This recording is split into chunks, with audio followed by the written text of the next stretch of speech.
Thank you very much. So Taoism emerged in about 7,000 years ago in China as a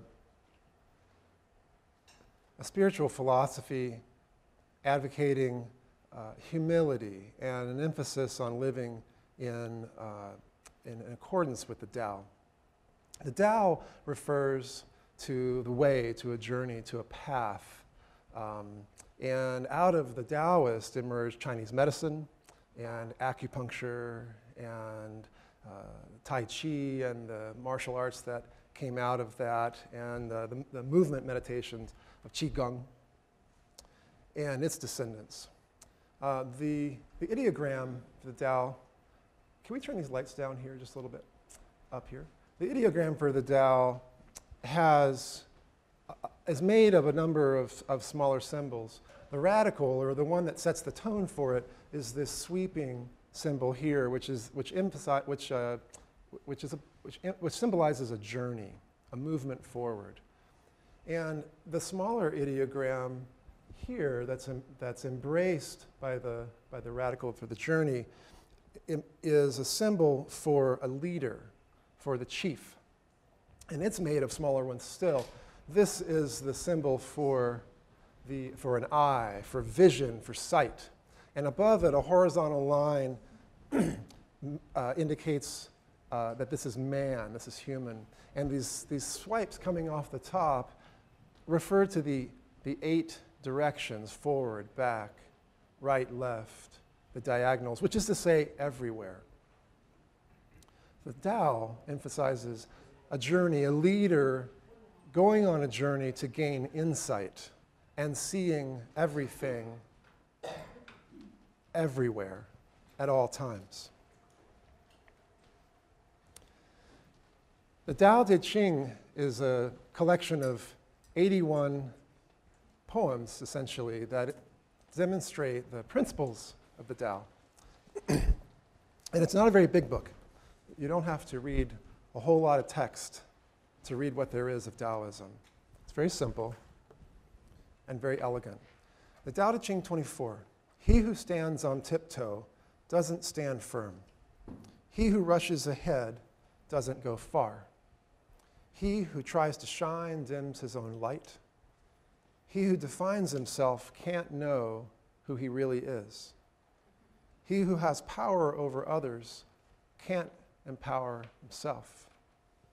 He who clings to his work will create nothing that endures.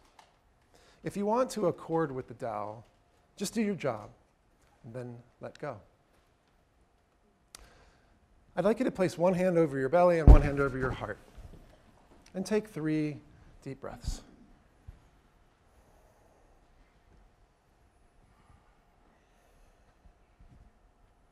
And notice which hand moves more.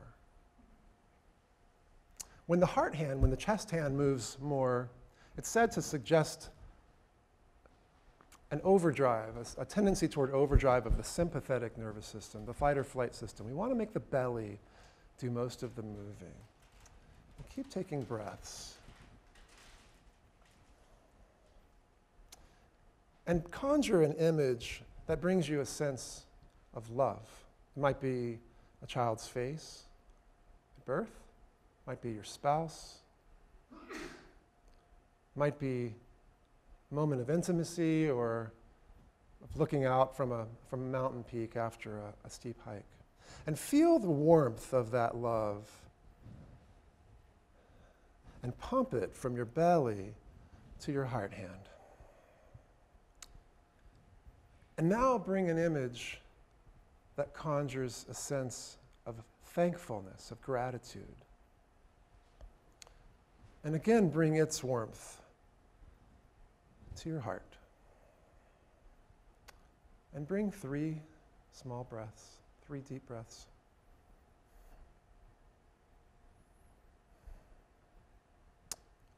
Polarity, polaric thinking. Scholarly words for yin and yang. Mystical words for all of it, for the in, the beginning, the between, the gray zones. Think of a slinky. Can a slinky be a slinky? Can it go down the steps? Can it entertain you and your children with just the ends, without the coil in between? Of course not. Nonsense. The slinky, the ends of the slinky only exist to be a slinky because of the coils in between.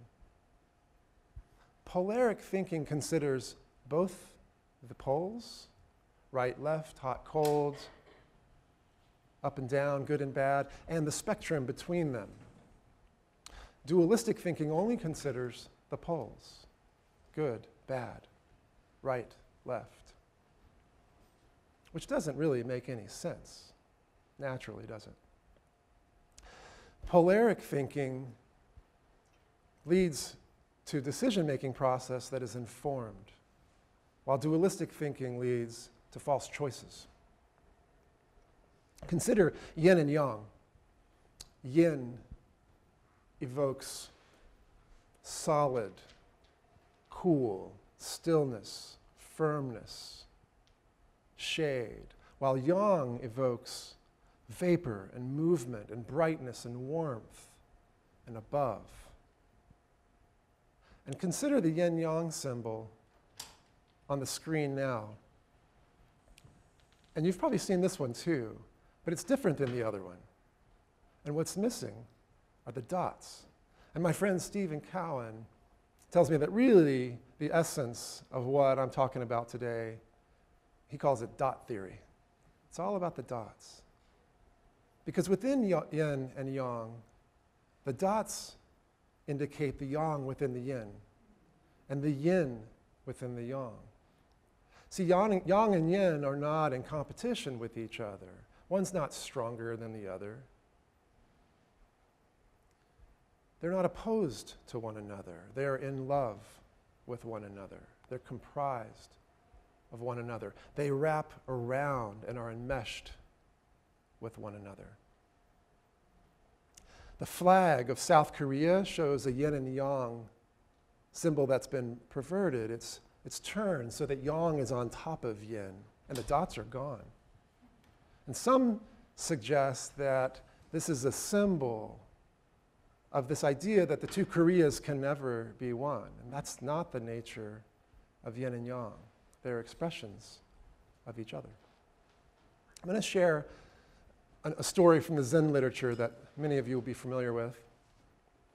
It's a story of observation and conclusion and assumption called The Farmer's Luck, as shown and illustrated by John Muth in a children's book called the Zen Shorts that I love and have at home and have at my office. So there's this old farmer who farmed his fields for many years.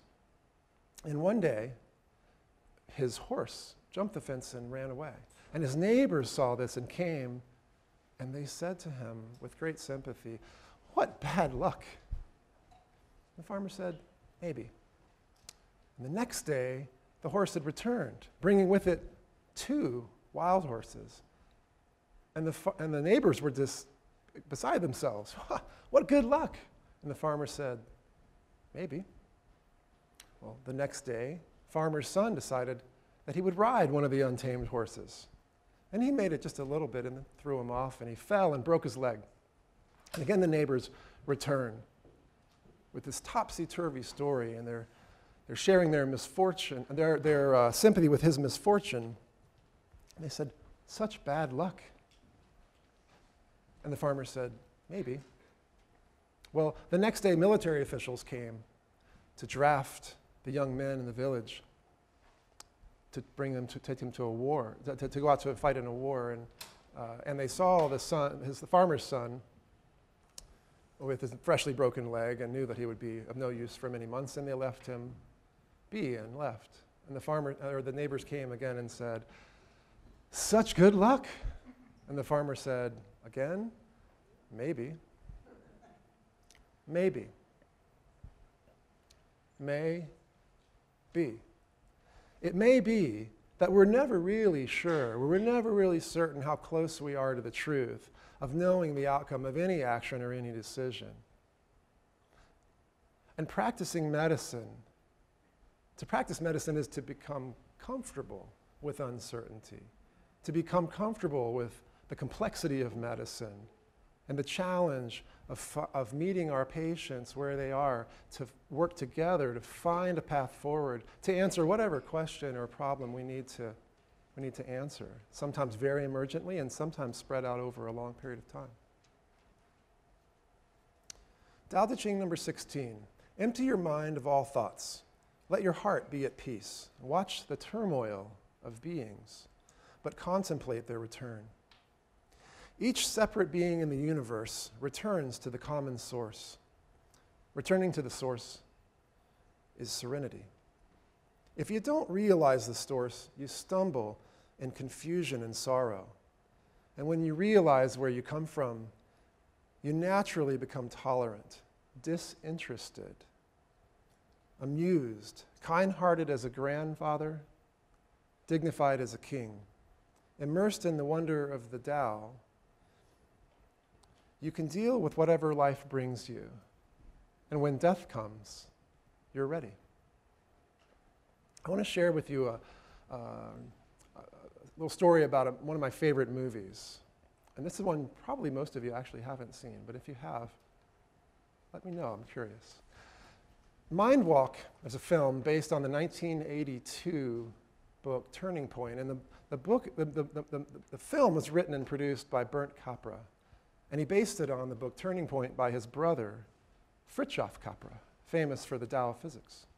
And in this movie, an American politician who's just lost an election and is trying to figure things out goes to visit his old college roommate who's a poet living as an expat in France. And they take a trip out to Mont Saint-Michel on the coast of Normandy one day. And while they're there, they meet a nuclear physicist who's living there in self-exile for several months, disillusioned by learning that her discoveries in the field of laser science are being applied in military and not medical uses as she had envisioned. And in speaking with them and beginning to teach them about systems theory, at one point she says that in order to understand the nature of matter, we must first understand the structure of the atom and the nature of light. And so she offers a metaphor, a mind walk, if you will. What do the following have in common? An orange, the earth, a cherry, Mont Saint-Michel, a football, pebbles. Envision, if you will, in your hand, an orange. And we're going to look into the orange to see the atoms. Now, naturally, they're very small, so we can't actually see them at this level. So we have to make the orange really big. We have to make it so big that it's actually the size of the earth. And in this orange, that's the size of the earth, we can now see the atoms. The atoms are the size of a cherry. So now visualize a cherry in your hand and look inside it. We look for the nucleus, for the electrons, but we can't see them. They're there, but they're still too small. We have to make it bigger as well. And so now in this earth-sized orange with these real-sized cherries, to see the atom and the electron, we're going to take the cherry and we're going to make it larger. We're going to make it as large as Mont Saint-Michel. And now we can begin to see the nucleus. It's down in the middle. It's the size of a football. And the electrons, if we look for them, we'll find them out around the periphery, the size of a pebble. And all that space in between is completely empty. Completely empty. So we're looking at this Mont Saint-Michel-sized cherry, right? We're seeing a football in the middle, that's the nucleus, and the electrons out in the middle that are out in the sides that are the pebbles. And we're going to bring it back down to the size of a cherry. And imagine all the cherries, each atom, filling the entire earth with this orange, and make the earth back to the orange. And you might ask yourself, how is it that this orange has form when it's made of empty space? That empty space is organized by incredibly strong nuclear forces, which are generated by the relationships between the atoms and the electrons of just one atom, let alone the electrons of the other atoms. And the electrons exist not as pebbles, not as circulating planets, if you will. The electrons smeared out in a shell all the way around the nucleus, in all those places at the same time. And if you look for it, you can find it here. And if you look over here, you can find it here. And where those places are that you can find it, if you have the right equipment, that shell is referred to as a mathematical probability pattern. These probability patterns are held in place by these very super strong nuclear and conceivably strong nuclear forces. And the electrons moving through them, the energy moving through these probability patterns, are moving at the speed of light everywhere at the same time. And they're there, they are probability patterns of relationships to other probability patterns, to other electrons. The electrons of that atom, the electrons of other atoms, which are in turn relationships to everything else. You see, this empty space that's held together in what we call matter is really organized relationships. Relationships of energy, relationships of light. William Blake wrote that if the doors of perception were cleansed, everything would appear to man as it is, infinite. Empty space, held together by form, forming out of relationships, physical relationships, atoms to electrons to other atoms, me to the wall. There's no vacuum there. Physical connection all the way. So, how do you get to truth? How do you get to the answer? Do you? And I like to say that really we're dancing around truth, never really sure exactly how close to it we are. And this idea that we have to rely on nuanced relationships of people to people, of history to context, to lab test, of the gut microbiome to the joints or the gut or the brain, of my heart system to my endocrine system, of my heart to your heart, physically. This is really more of a paradox that we consider, more than it is a problem that we solve. And so, how do we make decisions? How do we sort through all this information? Do we flip a coin? Do we go online and look at the latest blog? Do we hear what our neighbor did? What worked for them? What worked for my mom? Could it be this nail? Could it be that nail? Could it be this nail? Will my hammer work every time the same? We take all that into consideration, and we observe, and we use systems that are established in science. We use metaphor. Metaphor might come from science, it might come from Chinese medicine, it might come from religion, it might come from politics, it might come from my grandmother's tales. There's all kinds of reasons, all kinds of metaphors we use. Even what we see, we have a metaphor constructed to understand. Because we frequently, while we might know that the light spectrum is this long, we only see this much of it, and so we ignore the rest of it, even though we kind of know that there's gamma rays and there's infrared light and ultraviolet light, but it doesn't really mean a whole lot to us because we don't, on a quotidian basis, really think much about them metaphorically. And then we use rigorous training. We're trained by our teachers. A common joke between MDs and PhDs that I've heard is that PhDs are educated and MDs are trained. we're trained, we're educated in this system, and we fall back to what's in front of us, what's the context, and what decisions need to be made.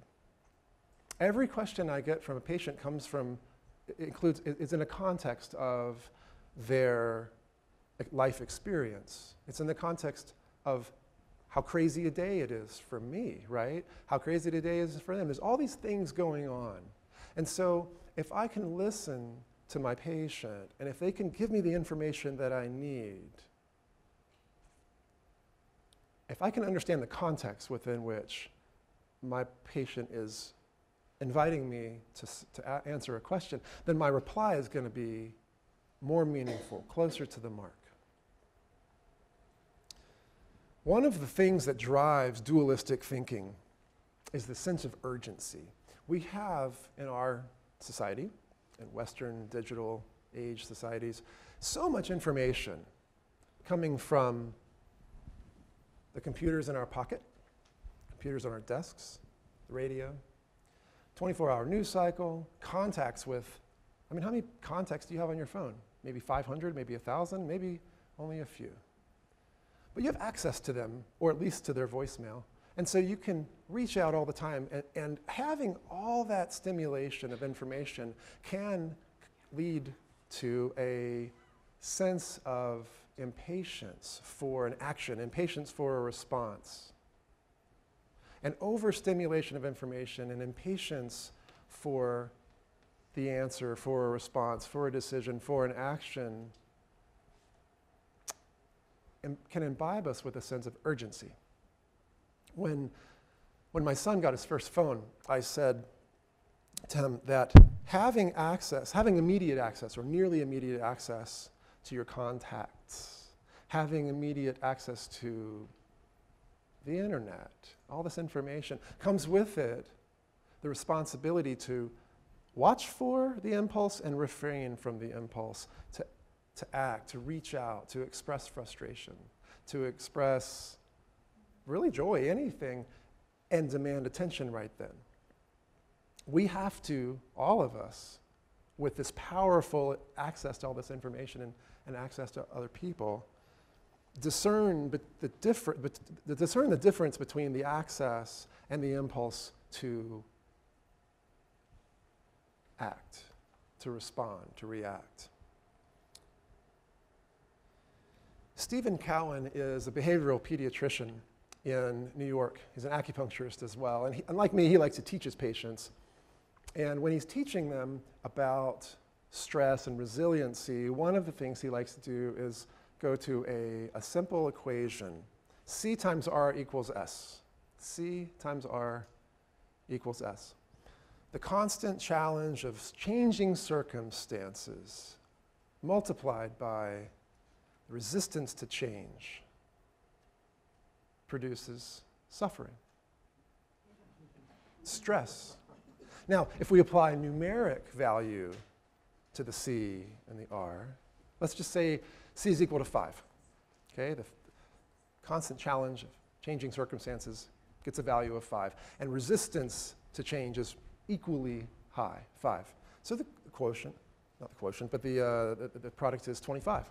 Now, assume that we don't have a lot of control over the changing circumstances. Maybe we do, but largely some of those things are out of our control. But we do have some say over our acceptance, our sense of peace, how much rest we get, exercise, how we relate to people. So let's say for a moment that we leave the challenge of constantly changing circumstances at a level of 5, but we've gone through some mindfulness-based practices and we've lowered our resistance to change to a 1. Well, naturally, suffering and stress improve as well. And I like to say that what comes out of that is a sense of becoming supple. Supple in the myofascial tissue, not so tight, not so many headaches. Supple in the emotional sphere, like a blade of grass or a new aspen leaf in the spring, as opposed to a dried twig in November.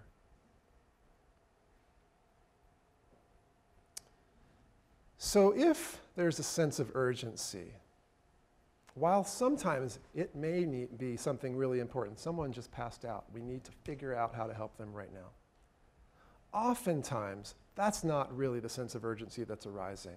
And Stephen Cowan would say that if we investigate, just briefly, just checking in, what's the context? Where's the sense of urgency coming from?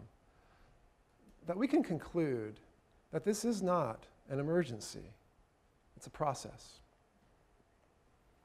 It's not an emergency. It's a process. Tao Te Ching number 10. Can you coax your mind from its wandering and keep to the original oneness? Can you let your body become supple as a newborn child? Can you cleanse your inner vision until you see nothing but the light? Can you love people and lead them without imposing your will? Can you deal with the most vital matters by letting events take their course? Can you step back from your own mind and thus understand all things? Giving birth and nourishing, having without possessing, acting with no expectations, leading and not trying to control. This is the supreme virtue. Dualistic thinking can get us into emotional stress trouble as well. I'm reminded of a patient years ago, or maybe 2003, 2004. It was in the Iraq War. He was a retired banker, and he was spending his time drinking beer and sitting in front of the TV and yelling at Fox TV. He was mad. And at one visit, I suggested to him, and asked if he agreed with me, I suggested to him that his anger might be really harming him. He had high blood pressure, he was beet red, had heart disease. And he responded, as many people will often, by answering a completely different question. He told me that his anger was justified. And it probably was. In fact, I would say that it was justified, but it was still harming him. And he began to pepper me with questions about government and corporate misdeeds.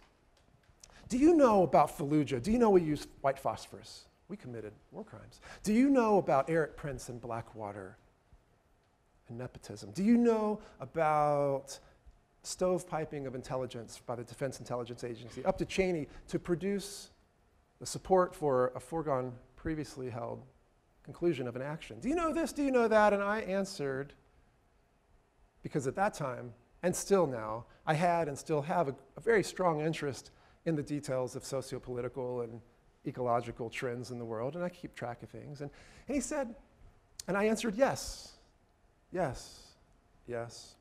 And when he finished, he was boiling. And he said, well, how can you not be so pissed off? And I said,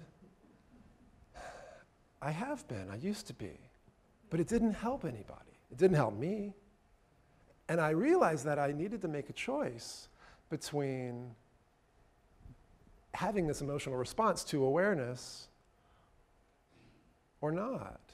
And I said to him, I said, you know, you don't have to make a choice. It's a false choice to assume that the choice, that if you're going to be aware about things that isn't very good news, that you're necessarily going to assume the damage that it is to become angry or hopeless or despair or sad. I can't tell you, I've lost track of the number of conversations I've had since November about the same issue, right?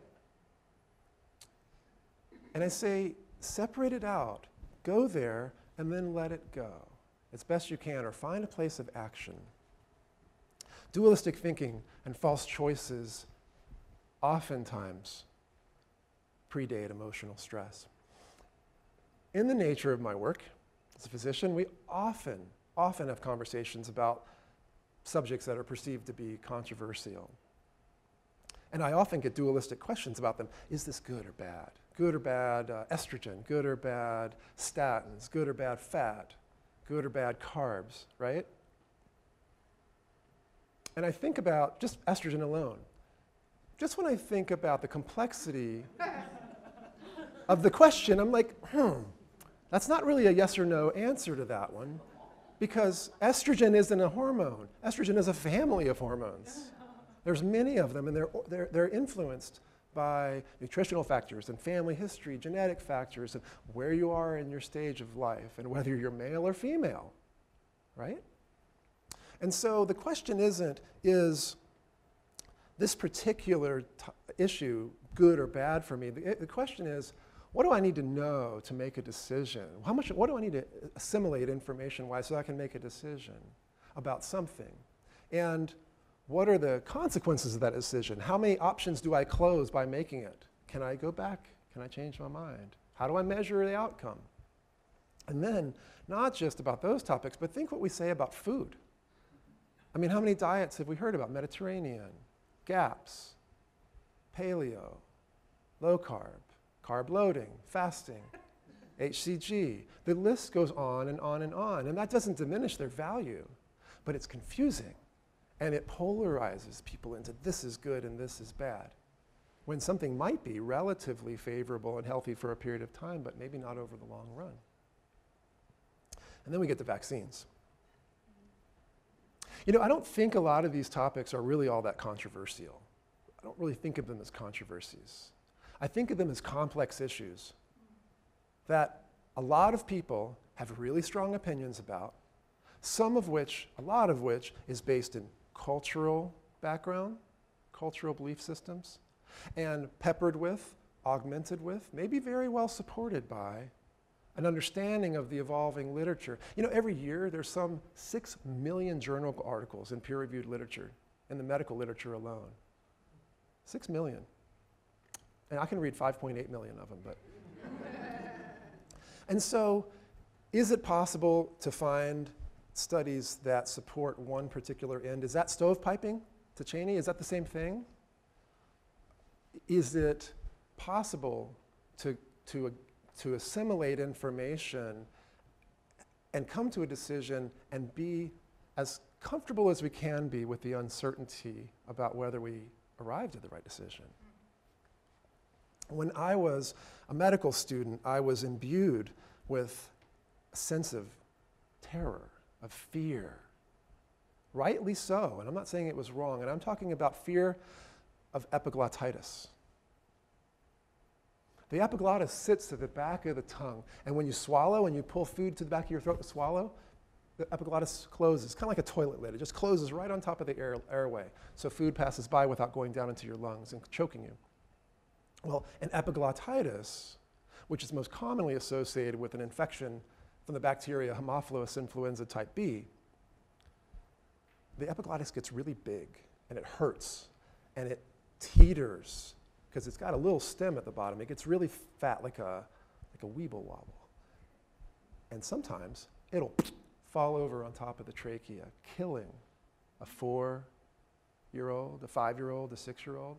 And so what I was afraid of the most, what frightened me the most, was that I could kill the child by not really thinking about the possibility that this was epiglottitis, by doing one simple physical exam that I do many times a week, taking a tongue depressor and a light and looking inside that throat and having the child take a big deep breath. Boom. Kid's choking, kid's dead. All of the residents and interns that were 2, 3, 4, 5 years older than me and the attendings, they had seen this. And they made sure that we knew to watch out for it. It scared the piss out of me. And now I started medical school at the University of North Carolina in 1993, and the Hib vaccine, Haemophilus influenza type B, it's routine now. The Hib vaccine had just come out 3 years earlier. And so by the time I got to the hospital wards in 1995, it had been out for 5 years. And by my 4th year, 6 years. And by residency, 7 years. And I never saw a case of Hib epiglottitis. Never saw a case. There's a medical student in the room, and I would be willing to bet that in 15 years, if I ask her, she will never have seen a case of a person dying from meningococcemia because of the meningococcal vaccine. The onset of the Hib vaccine necessarily was associated with a drop in the incidence of Hib meningitis and Hib epiglottitis. I've seen meningococcemia, and I have been beaten by it every time. Every time that I've been working in an emergency room in the past with a 19, 20, 21-year-old coming in with fever, was fine a few days ago, has this petechial rash, is sicker than sick, it always comes to CPR, and they always have died. And there's a vaccine now for that. I think, so are vaccines harmful? Do they harm people? I believe that they can.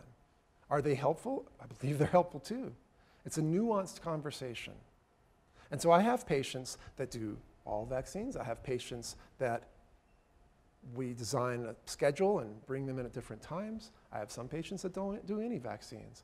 And I don't ostracize them for decisions any more than I ostracize someone with heart disease and diabetes who absolutely refuses to use as a statin.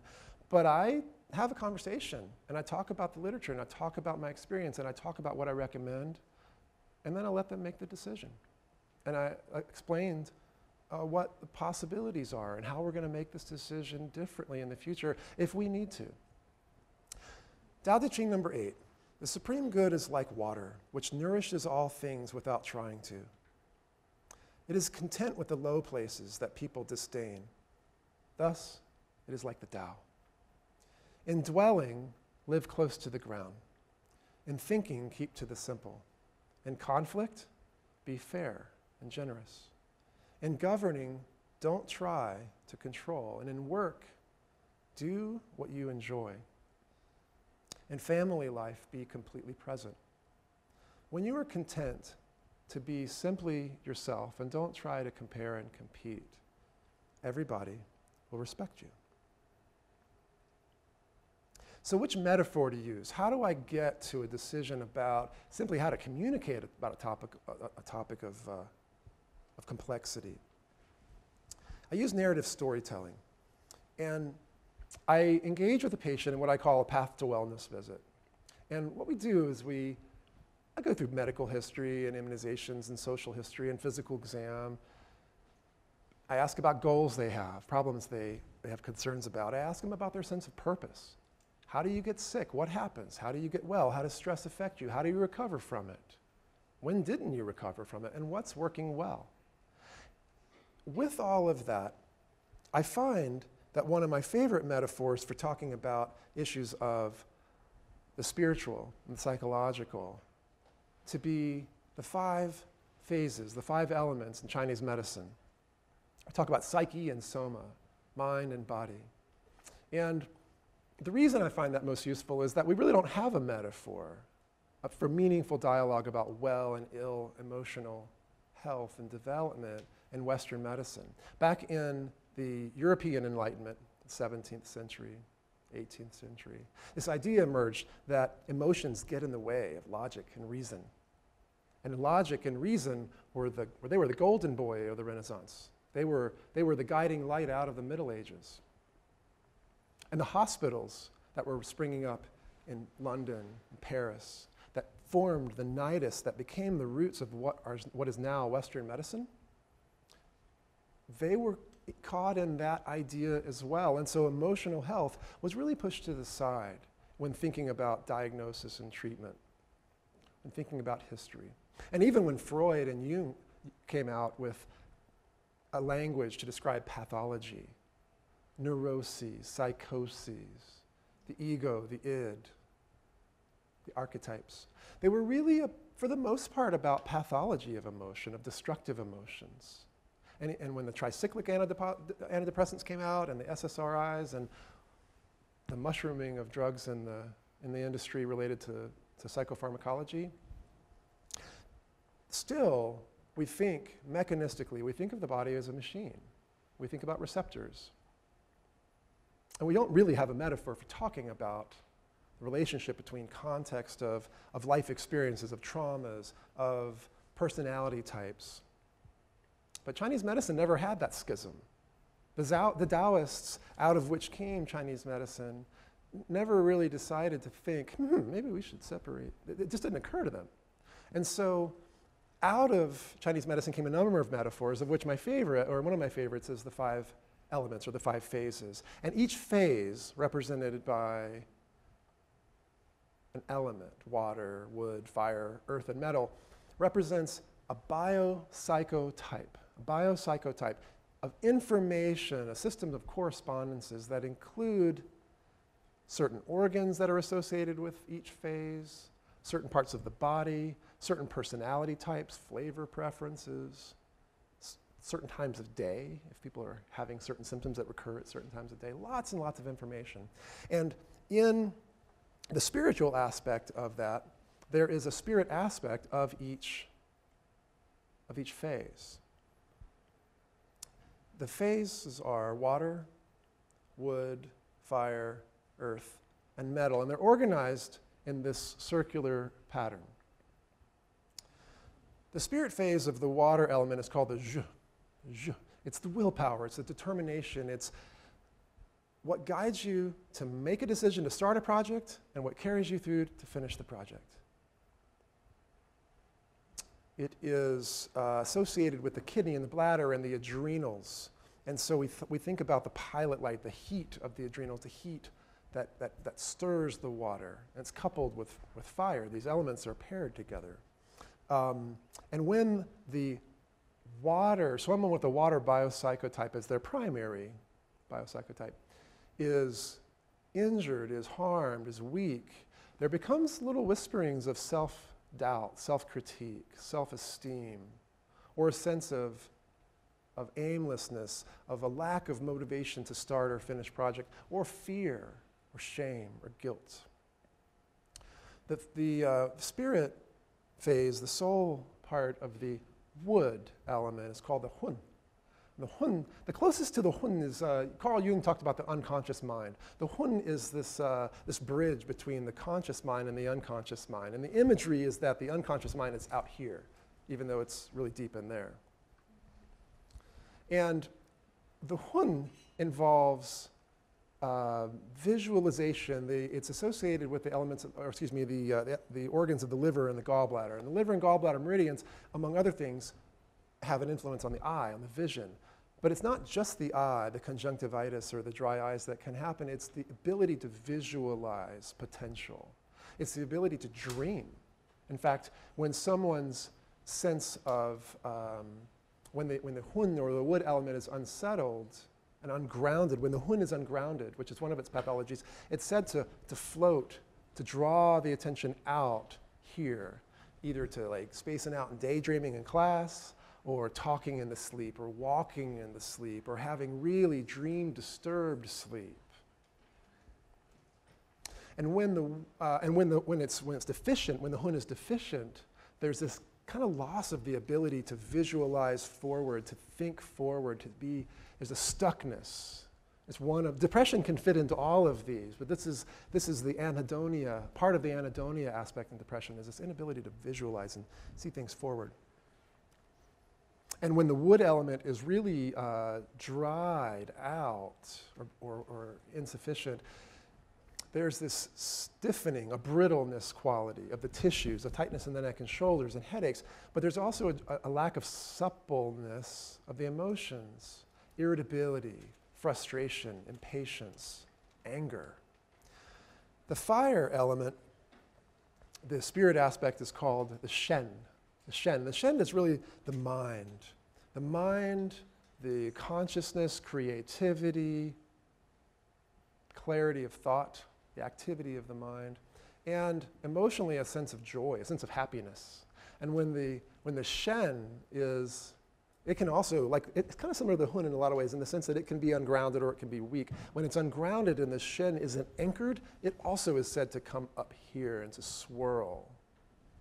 And when that happens, someone might have some insomnia in which they're waking with the little list making thing. And if you make your list, you can go back to sleep. The gerbil in the head, I like to call it, running. And when it's really ungrounded and it's gone way past that, there's a loss of touch with reality. There's an excitement combined with that. So like mania, or delusional disorder, or in really extreme cases, schizophrenia. The earth phase is associated with digestion. The spleen and stomach channels are here, and they're really about taking in nutrients and separating them out into the good stuff and the bad stuff, and sorting and absorbing and assimilating. And the spirit element, the spirit aspect of the earth element is called the yi. And the yi also has the same aspect of assimilating and bringing in information.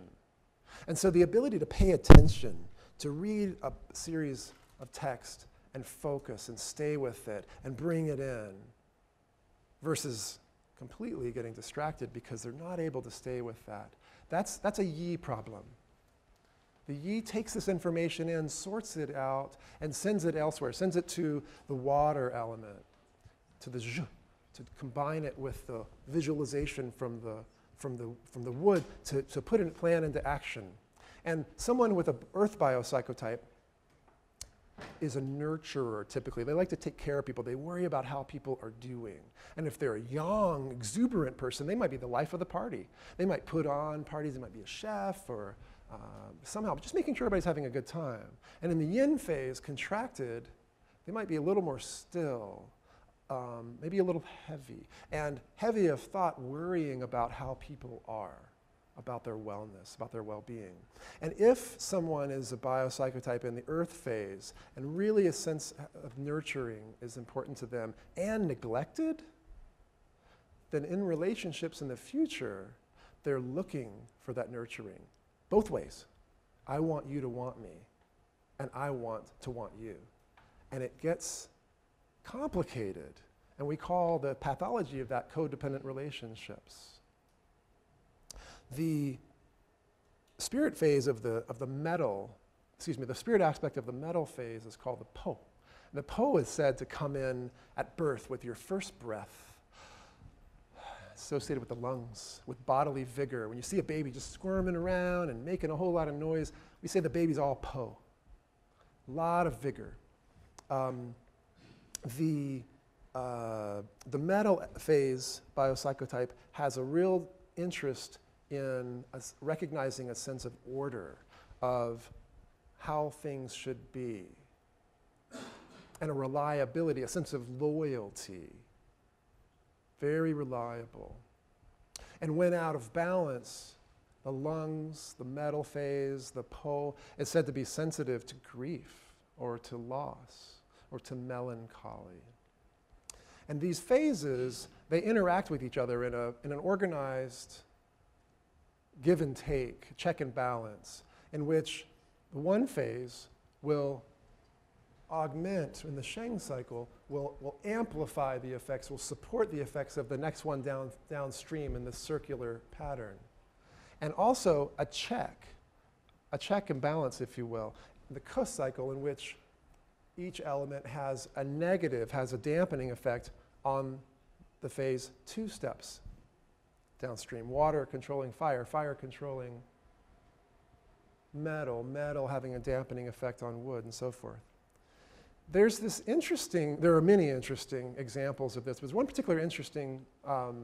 particularly interesting clinical presentation that I want to talk about that comes out of this metaphor that really confuses us in Western medicine when we can't really sort out what to do about patient. And I want to talk about this. Phlegm, heat, obstructing the mind and heart. They're orifices, obstructing the orifices of the mind and heart. The orifices, the openings of the mind, are the cranial nerves, they're the opening to the skull. And the orifices of the heart is the pericardium. And phlegm, in its solid form, is this congealed damp. It's gooey, and it's, you know what phlegm looks like, right? You cough it up sometimes when you get sick. Well, there's insubstantial phlegm, too. It's misted, so you really can't see it as easily. You can find it in the tongue and the pulse and the history.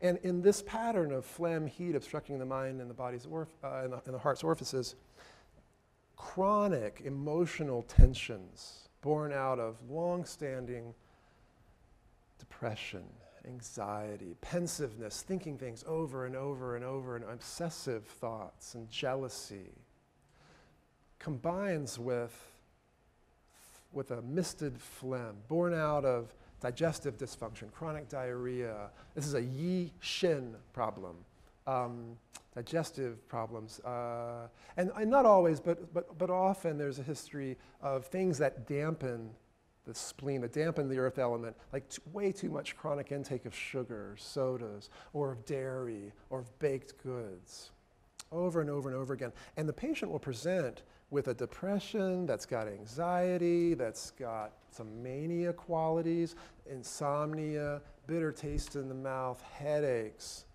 They're not a low depressed, they're an agitated patient. And they've been to a lot of doctors.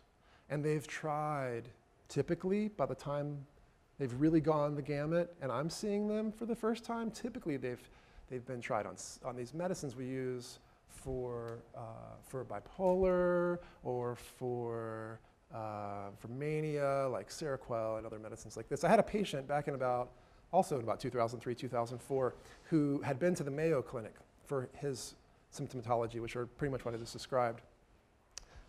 Anxiety and palpitations and these other symptoms. And he had actually had a brain biopsy looking for Pick's disease, which was negative. He didn't have Pick's disease. And they couldn't find anything other than to say he had anxiety, but he didn't really respond well to medicines. And so he came to me, and I was taking this history, and I was several years into acupuncture and Chinese herbal medicine at this point. And as he was talking and telling me the story, I started to ask questions that go here, because I was pretty sure this is what he was talking about, and I hadn't seen a case before. And as we got going, he was like, how do you know that? I'm like, I don't. You're just telling me. I'm just asking the questions. And at the end, I looked at his tongue, and it had the classic findings, and I felt his pulses, and it had the classic findings. And I thought to myself, well, nothing has worked for this guy. And I can't explain this any other way, and anything that I would do with Western medicine's already been tried. And I'm really curious as to whether or not this metaphor, the 5 phases, as it describes this patient through this way, is really going to stand up to scrutiny. But I'm going to find out. And so I started treating him with herbs, Chinese herbs, and acupuncture and dietary changes that are all designed to make this problem better. And he got better. 4, 6 weeks, 8 weeks, 10 weeks. His headaches went away. He could sleep. His tongue cleared. His anxiety settled. It was remarkable. And it was an affirmation of not only this particular pattern, but the whole system that got me there. Tao Te Ching 36. If you want to shrink something, you must first allow it to expand. If you want to get rid of something, you must first allow it to flourish. If you want to take something, you must first allow it to be given. This is called the subtle perception of the way things are. The soft overcomes the hard. The slow overcomes the fast. Let your workings remain a mystery. Just show people the results. So polaric thinking and polarity isn't limited just to how we think about things. It's a natural finding in all systems, including our own cells, starting with embryology, starting with the first cell division. And cells are organized, and tissue is organized with a right-left, back-front, up-down orientation.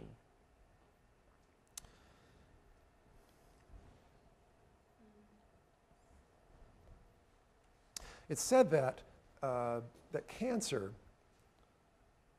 emerges and grows because of the failure to recognize it as needing to be cleared. And one of the ways that this phenomenon happens is by the disruption of tissue polarity, by invading the basement membrane of tissue.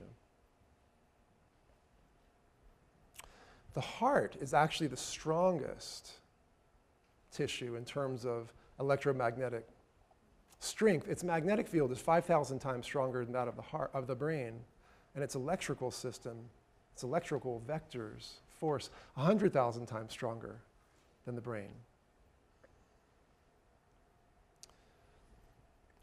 Neuroscience tells us that there are direct neuronal connections between the heart and the lateral hypothalamus of the brain, where the autonomic nervous system lives, the sympathetic and parasympathetic nervous, the fight or flight system, the calm, relaxed system.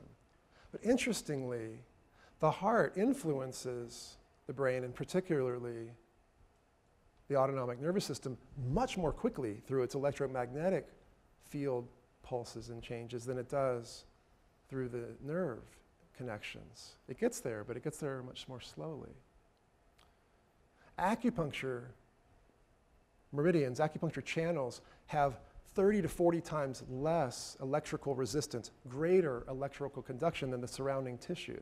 And science also shows us that there are connections, neural connections, between the channels of the heart and pericardium meridians that run in the arm and the chest, direct connections between them neurologically, both to the heart and to the lateral hypothalamus of the brain. And in Chinese medicine, we say that these channels, when we treat people with these, that we have influences not only on cardiac rhythm and blood pressure, but particularly on emotional responses, anxieties, and palpitations.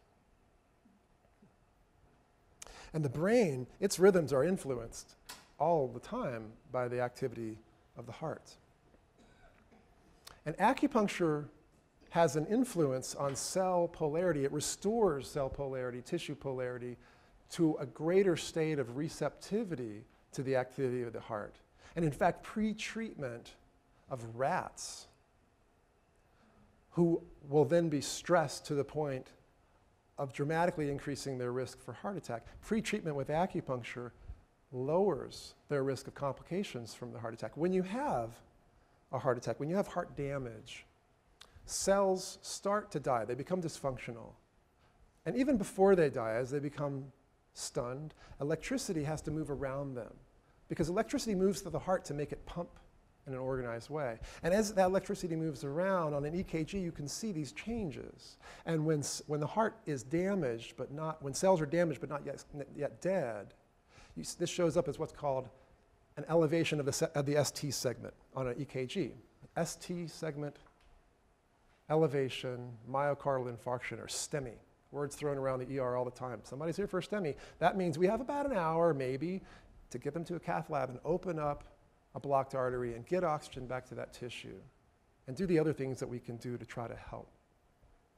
And if the heart attack continues and advances and goes all the way through its natural process, eventually the ventricles can't beat anymore. They speed up and they get into a rhythm called ventricular tachycardia, which quickly deteriorates into ventricular fibrillation. And when the ventricles are beating so fast, they're not actually able to receive and fill with blood fast enough, because there's not enough time to then pump the blood forward, and so everything fails and death follows quickly.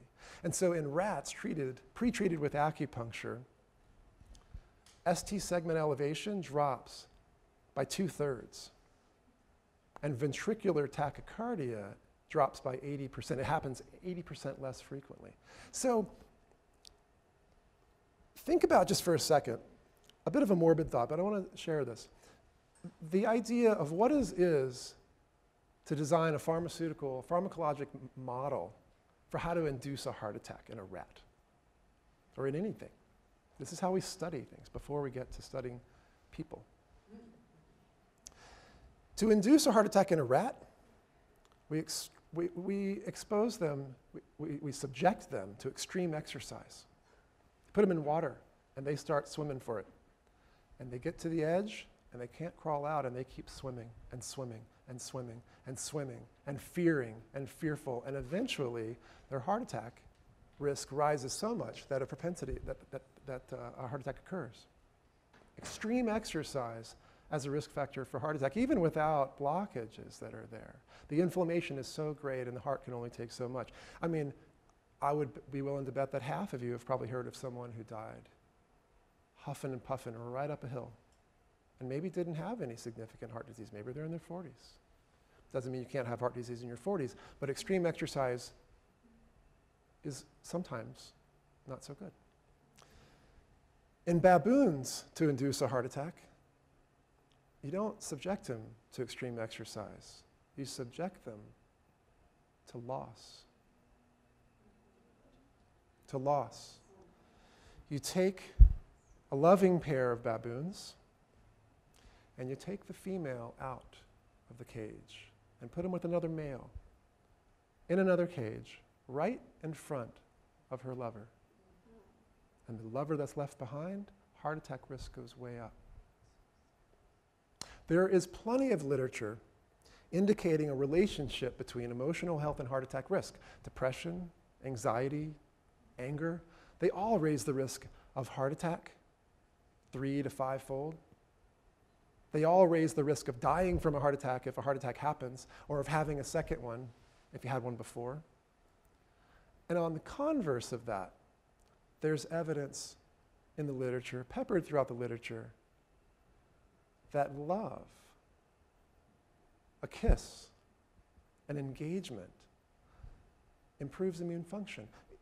There's evidence that among people who have allergic reactions to cottonwood blowing or asthma or eczema, that love, that kissing, lowers the production of the antibodies that are associated with promulgating or even starting the allergic reaction in the first place. There's evidence that reducing stress, that increasing the variability between the heartbeats, we call it heart rate variability. It's a great marker for health of the parasympathetic or calming nervous system. That calming, that increasing the variability between the heartbeats is associated with reducing inflammatory cytokine release. So when the CRP is high, we look at diet. We look for gingivitis and arthritis, and we look at adding fish oil and curcumin and things that reduce inflammation, and we look at emotional health too. It's a beautiful study, real simple, elegant study, looking at the interconnectedness between the heart and the brain, their electrical magnetic fields between two different people. And so measuring the EKG, the electrocardiogram, and the EEG, the electroencephalogram of volunteers sitting next to each other, and then having them hold hands. And the moment they touch, and these aren't lovers, these are just volunteers, don't even know each other. The moment they touch hands, their brain EEG, its pattern, changes to mimic the heart EKG rhythm of their volunteer partner. Imagine what happens when you go way past holding hands. Tao Te Ching number 11. We join spokes together in a wheel, but it's the center hole that makes the wagon move. We shape clay into a pot, but it's the emptiness inside that holds whatever we want. We hammer wood for a house, but it's the inner space that makes it livable. We work with being, but non-being is what we use. We work with being, but non-being is what we use. We work with the poles, the ends of the slinky, but it's the spectrum, the coils between them that we use. Cell polarity and polaric thinking and polaric feeling, it's good for your cells, it's good for your heart, it improves the function of your immune system, makes your relationships better, makes your decisions better. So beware of false choices of dualistic thinking, of the yin and yang without the dots. Remember that yin and yang and the poles are all part of each other. They're not opposed to each other. They're in love with each other. They are each other. They're comprised of each other. And it's not necessarily to think about or think with polaric thinking for everything. But I can tell you, if you want to make a decision or you want to consider an action that's complicated, that has consequence, then really we have to make a decision to not put our head in the sand of false choices and dualistic thinking, but yet to accept the uncertainty and try to get as close to truth as we dance around it trying to touch it. And remember that we are all made of atoms, that we're all empty space, held together by these energies that really our relationships to other relationships to other relationships, all the way down. That relationships are important, are the most important, and the context is important. In Chinese medicine, we talk about destructive emotions. And any emotion can be destructive, even joy. Even joy, if excessive and long. But most often, we're really talking about grief or sadness or things that stick with us that we can't really escape. And in Chinese medicine, they talk about antidotes. And there's an antidote for each emotion that's held for so long to become destructive. And this sense of urgency and impatience that becomes irritability and anger. The antidote to anger is forgiveness. And in our culture with Judeo-Christian roots, forgiveness comes with all this kind of baggage, right? Of guilt and original sin, and we can go there, but I submit that it's a little easier to go there by going to a place of gratitude, of thankfulness. So if there is someone or something that I or you are experiencing, what really becomes anger, impatience, irritability, frustration, those are all variations of anger. Anger about, and we want to change that. Then if we can find something in that person, in that event, neither of which we can really change, right?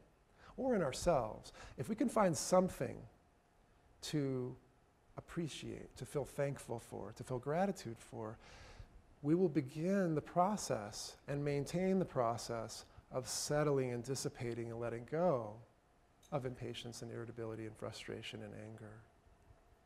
And I am no saint in this. I have to work on this too. We all do. So remember that we're all always faced with decisions to make, and it is often the case that we're drawn to a quick decision, and some decisions are pretty easy to make. But some of them are challenging, and it's important, if we feel a sense of urgency, to back off and to really consider whether we need more information, whether we need more context. And eventually we have to make a decision, either to act or not to act. But to do so with a sense of peace, that we have a process and we can come back to it again and again. So, in closing, I'd like you, again, to place one hand over your heart and one hand over your belly, and to take those 3 deep breaths.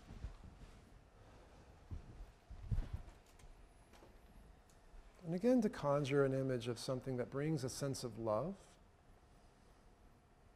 Your child's face, your partner, your spouse. Dropping into a fresh 2.5-foot powder dump with your buddies.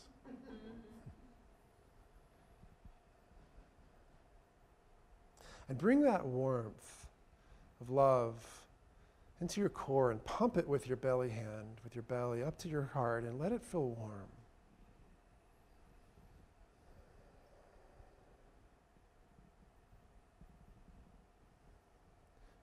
And now again, bring any image and hold it fixed in your mind that causes you to feel a sense of gratitude, of thankfulness. Thankfulness for your family, for your spouse, for your partner, for your neighborhood, for your valley, for the mountain, for the Pacific Northwest, for the earth, for the cosmos. And now, as you have a place of peace and a breath, the cosmos is thankful for you, for taking that space, for taking the time, for making the intention. So accept its gratitude, accept the thankfulness of the cosmos. Accept the gratitude of the earth for anything that you have done or will do to make it a better place. Accept the thankfulness of your nation. Maybe for something as simple as voting. Once, twice, maybe every election.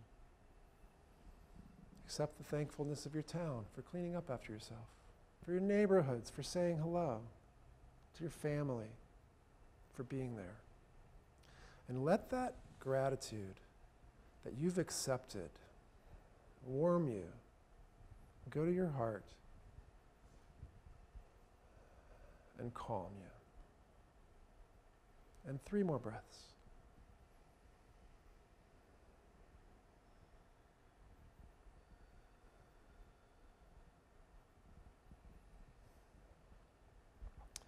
I leave you with a few lyrics from a song that I wrote for my band Doghouse. And the song's called Yucatan. And this part of the song speaks to a calling out to the one, to the spirits, to the gods, to remind us what we already know about how to love. Spirits, come among us now. Bring us vision, show us how to find salvation by loving everyone the same.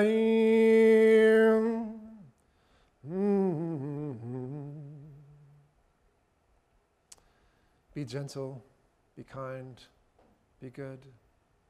God's blessings. Namaste. And thank you.